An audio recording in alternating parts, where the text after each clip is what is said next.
So I've been seeing a lot of videos recently kind of demonizing Charleston White's character, which we all know Charleston White. We all seen plenty of clips.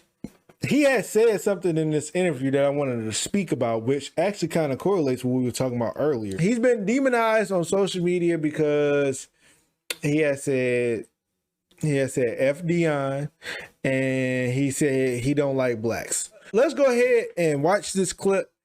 Y'all let me know what y'all think about it in the comments. So this is what I'm saying. Deion coached football. I address killers. I up King Von, Nipsey, Rolling 60s. And if you killed in my community, I'm gonna say you did it, nigga. You don't get to ride around here and holler no snitching. Who did that killing? I'm the nigga come out and say they shot that baby. And you bitch ass nigga better turn y'all self in, nigga. And we ready to go to war with that. See, Deion don't do that. Who is, when you say we, who is? Me. And I got some niggas go to war. Okay. Now I got some niggas go to war, homie. See, this is the thing, Charles. I think everything that you're saying has some truth to it. It's just the delivery. Standing, there's no denying that you're standing for and by your people. Well, here's the thing. When you addressing evil, you can't worry about the delivery. Why don't nobody ever speak about everybody else's delivery? It's only when some truth is being told. If y'all ever noticed that? The whole delivery conversation and the way that you deliver it, it's only get brought out when some truth being told. It's weird. When you're looking at the conditions of our community, you can't worry about the evil when you got kids that kill kids and say we smoking on Tuka. See, they wasn't worried about the delivery when these kids in Chicago were talking about smoking on Tuka. Mm-hmm. They wasn't worried about the delivery. I ain't got no manners for no slut. I'm gonna put my thumb in her butt. The delivery? I like girls kissing girls where I'm from, and that's on the radio. Girls on girls, that's promoting lesbianism to my daughter as we driving to school. This song they playing with Drake. Y'all worried about the delivery? These niggas talking about killing each other. They really, that nigga Thug said, nigga, I shot at your mama. You don't mention me no more. He really shot that nigga mama. And y'all worried about my delivery? These niggas are confessing to murders on songs. And y'all worried about my delivery? The conditions of black sucking them, talking about booty hole. Y'all worried about my delivery? Come on, don't be hypocrites, black people. Y'all can't listen to this music if y'all so caught up in my delivery. I'm glad that he had pointed that out because he was saying, y'all worry about his delivery. You got these rappers out here talking about killing people. And ain't nobody worried about their delivery. You got people out here talking about killing people's moms, like you said, smoking on Tuka. You know what I mean? Out here, ain't nobody worried about these women delivery when they over here talking all types of stuff. The WAP and you know what I mean? Eating like groceries and all of these crazy things that we got out here in this world. Ain't nobody ever went up to them and say it's the delivery. The way that you said that, I can't get behind it. They love that evil. They love that evil. It don't matter how they say it, don't matter how aggressive, how vulgar, bruh, it's some songs, bro, that they play on the radio that you like, ain't no way they letting them say this on the radio. Ain't no way in the world they letting them say this on the radio. Songs that you wouldn't even want to listen around your kids that they playing on the radio.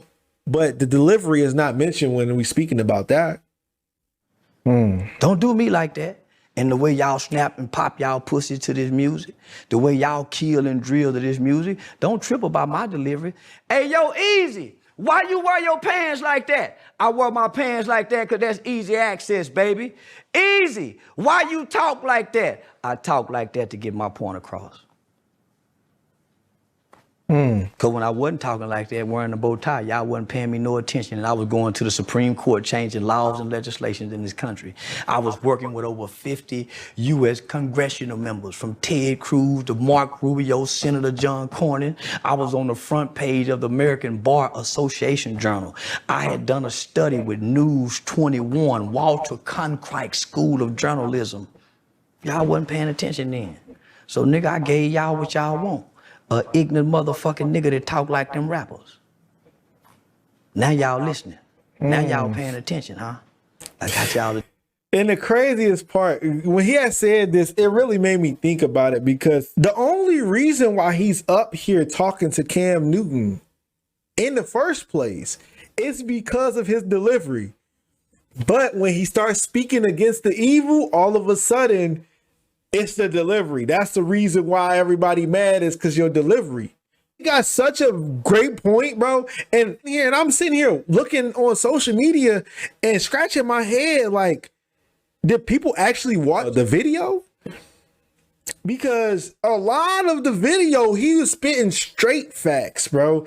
And I'm sitting here like, people don't get what he's saying. He's saying when he was doing all of this stuff to benefit black people and all of that stuff, he had the bow tie, going to talk to the people. Nobody paid attention and listened to him. But when he started talking like these rappers, when he started, you know what I mean, acting out, becoming viral from all of the things that he's saying and everything like that, that's when he became this big person. If I'm not mistaken, this is the biggest video, like view-wise, on Cam Newton's whole platform. If I'm not mistaken. And it's by a wide margin. And it's because he's there and people know that he's going to say something that's going to be controversial because of his delivery. So you can't say, oh, I want him over my show because of his delivery. But then when you start spitting some facts, you say, oh, well, people ain't listening to you because of your delivery. Stop with the cap. Y'all got to stop with the cap. Now y'all listening. Now y'all paying attention, huh? I got y'all attention. Checkmate. Now let me tell y'all what y'all need to hear. We fucked up as a race of people since y'all so caught up into my delivery. 5% of children now are catching HIV from ages 13 to 21. What y'all worried about?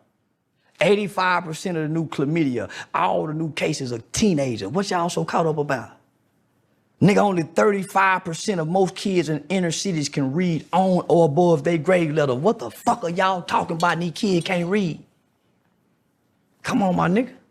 So if we gonna be real, let's be real. I'm not bashing the black woman in her BBLs. I'm not bashing the black woman because she wearing eyelashes. I'm not fucking with the sister because she got too many baby daddies. I'm addressing men, boys and men, from Deion Sanders and his son to black people following a cult-like man, but won't support local. How can black people give all this energy to one man and all these other black coaches from high school to college? Why is it just this one man? And we abandon hashtag HBCUs, just like we abandoned no justice, no peace for George Floyd. Are we still mad about George Floyd? Are we still mad about police shooting? Is that why we not kneeling no more? Are we still boycotting the NFL? What happened to all these things? What happened? Nigga, because I'm still stuck on Tamir Rice while y'all stuck on my delivery. The point is, this whole delivery stuff, bro, conversations about delivery has to stop. It has to stop, and we need to stop worrying about how people say things and ask, why did they say it? Where is it coming from? Right? Because people get so stuck and worried about delivery that they completely don't hear the message at all. And it's sad because especially when you got a lot of people that's Israelites, right? And I understand some of our Israelite brothers, they can be they can have a zeal on them and you know what I mean, kind of get out of the spirit. I completely understand that, but that does not stop the fact that what they saying is honest and true. And a lot of the times people get offended by the honesty and not by the delivery, but we say it's the delivery so we can have an excuse to not listen. So stop worrying about people's delivery and start worrying about what they're actually saying. Because even though we know, we done seen Charleston White put up on a show for these people in social media and stuff like that. The clip that we just watched, what he had just said, there's nothing wrong with that. Well, remember he had said this and he had done that. And remember when worry about what he had just said. Was he right? Do you believe in what he had just said? If people think that just because you can believe or hear what a person has said, that you have to follow them. You don't have to follow them, but you can know that they right about what they said. You ain't got to believe 100% of what they say, but if they say something correct and right, don't kill the messenger when the message is right. People will lose out on a message from the Most High because they're too concerned about the person that's delivering it. God could be talking from that person that you don't even like to listen to. But you to focus on the person that's delivering it, that you wasn't even aware and vigilant enough that what they were saying was completely right and out of the scriptures. But it was the delivery. Oh, he said it in a rough tone. He used cuss words. So I ain't gonna listen to nothing he said, even if it is true. We gotta stop that, bro. Because at the end of the day, just like Paul said, even though I'm rude in speech, but not in knowledge. When you listening to people, examine what they saying. It's brothers that I know be dead wrong. I know be dead wrong a lot of the times, but I'm not about to stop myself from listening. Even Christ himself, right? When he was talking to the people that believed on him, he told them, listen to the scribes and the Pharisees. Listen to what they say, even though they was doing something completely different than what they were saying. He told them, listen to them. If Christ had the understanding to know that even a fool that's doing and committing all these sins have some type of knowledge that you can at least attend your ear to and listen, why are we sitting here making it seem like we can't listen to people? Fuck, his son has been favored to get to drive a Rolls Royce, nigga, when half the kids can't even pay college tuition where we from, let alone drive a Rolls Royce and not pay parking fee. Robbing, my nigga, that's what we doing anyway to our rich cousins. If we go be real, the poor black and the rich black don't get along, so let's play like we don't. If the rich Deion come down there, he go get robbed and hit upside his head too. Them niggas will rob their mamas down there. Let's just be real, homie. But I ain't left them people. I still go back to get my haircut with them. I still pass out turkeys. I still give them Christmas toys. When they call to get their kids out of trouble, I'm still there. I ain't left them yet. With my stardom, Deion left. I ain't showed up in a bunch of kids' life and promised them that we go grow together. And my first chance I got, nigga, I left them and took the money. You know what I just did? I just left this whole group of kids right here with some more abandonment issues because they were seeing me as a father figure. Y'all just see him as a coach. They were seeing a daddy, a father, just the presence of that man. Just the presence of that man in them boys' life, homie. And you take that from them? You take that from them? You take the limelight from them. You take all that from them. You strip them from that. And now they back in the dark. They back in the dark. Shh, come on, my nigga. I'm starting to resent black people. Don't do that. Nigga, next year I'm gonna be hollering fuck black people. Cause they the most hypocritical, fakest motherfucking people in the world. Cause if any motherfucker mad about what I'm saying and can like Lil Durk, can listen to King, nigga Nipsey Hussle say, I'm gonna turn all these bitches into lesbian. I started not liking that nigga when I heard him say that. Nigga, you'll turn all the hoes into lesbian? He said, I'm gonna turn all these bitches into lesbian. Nigga, not my black queens. Maybe you ain't got no black mama. I got a black mama, nigga. But hold on. You just told me that you wanted to doggone have an exotic baby in another foreign country. You notice that when he was talking in a certain tone, Cam was sitting here listening. Cam didn't say anything positive about what he was just saying. But soon as he said something that Cam did not agree with, that's when Cam started talking again. And when he had said, I'm starting to hate black people. I ain't gonna get to that point. I'm not gonna get to that point because I understand the condition of our people, but I understand the sentiment of why he said it, because it's like, dang, y'all always want to find an excuse for these people. Y'all always want to find an excuse for wickedness. And anytime we supposed to stand up for righteousness, it never happens. You know what I mean? So I completely understand. Why he said it. Even though I understand that people gonna get taken away by that because he said, I'm starting to hate black people. But it's just like how we always talk about, bro, 2/3 of us gonna have to perish. They're gonna have to go.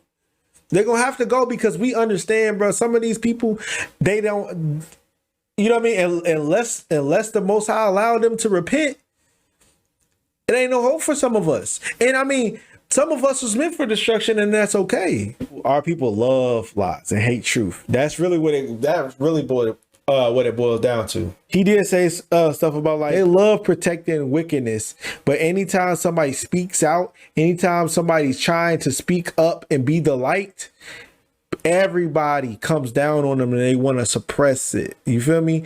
They don't want the message to get out because the message is actually going to bring people to the awareness of what they should be doing, who they are, you know what I mean? How the Most High feels about what they do in this life. And they don't want to have that emotion. They don't want to have that feeling of I'm wrong. You know what I mean? They don't want to have that feeling of, oh, I need to stop and correct myself. They don't want to have that feeling, right? So they try to suppress any truth, any righteousness. That's why y'all see it all the time on this channel. You know what I mean? Anytime I start talking, anytime I start cooking it and actually speaking a good message, a lot of the time video get taken down. You know what I mean? They find a way to copyright me or somehow do anything, right? To mess up the message that's going on. You know what I mean? The stream will get laggy, or you know what I mean? Everybody get kicked out of the chat. Y'all see it all the time. Y'all see it all the time. It's just the way that this world operates. But it just shows you right here that it's so much hypocrisy that's going on. If y'all get a chance, bro, go actually listen to the whole podcast. And I'm not saying go follow Charleston White for any sort of reason, but I'm telling y'all this man actually knows what he's doing, and he has understanding, you know what I mean, of how everything feels. He was saying some stuff about that situation with Deion in this podcast, bro, that really made me sit there and say, I don't believe he wrong at all for what he said, because I understand his mindset that he's coming out of. And that's actually from what I was talking about earlier when I was saying, because I'm not 100, like, so a lot of things that Charleston White say, I'm like, bro, this man is bugging, right? But I understand to discern the situation. When he's talking about some truth, I tune in and I tap in and I listen to gain any type of knowledge that I can get out of that. When he start going off left, that's when I'm like, all right, bro, at some point in time, we got to understand that the things that's being said, if it's right, it's right. If it's wrong, it's wrong, bro. And we can't sit here and try to continue to push down right speak, bro. You got it in all aspects. You got it with the men, right? Men start speaking up and saying, hey, we want submissive women. We want the leaders of the house and all of this stuff. Now they talk about some toxic masculinity. You got women that saying, hey, I want to be a helpmeet to my husband. I want him to provide. I want to do the things that the Bible says. Oh, now she's a pick-me. They're going to always try to categorize you and demonize you and make it seem like you are the problem. It's in our people's nature.